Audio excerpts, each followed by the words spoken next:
যে যেখানে বসে আছেন শুনে রাখবেন, বৃন্দাবনে প্রেমানন্দ মহারাজ, সবাই শুনবেন, ইউটিউবে সার্চ করবেন বৃন্দাবনের, যারা শুনেছেন প্রেমানন্দ দাস মহারাজজি, উনার শুনে নিন সবাই যে যেখানে বসে আছেন, কৃষ্ণ কৃপা কেমন শুনে রাখুন। উনার আজ থেকে 20 বছর আগে দুটো কিডনি নাই। সবাই শুনবেন, বৃন্দাবনের প্রেমানন্দ দাস বাবাজি মহারাজের 20 বছর দুটো কিডনি নাই। ডাক্তারবাবু চেক করার পর বলেছিলেন যে আপনার আর আয়ু মাত্র 3 থেকে 4 বছর, কিন্তু এখনো 20 বছর হয়ে গেল, এখনো তিনি ভাগবত পাঠ করছেন।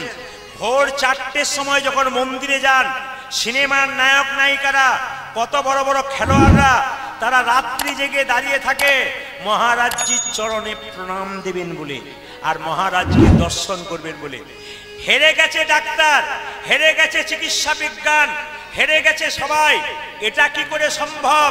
প্রেমানন্দ দাস মহারাজ বললেন, এটাই কৃষ্ণের কৃপা, এটাই কৃষ্ণের কৃপা।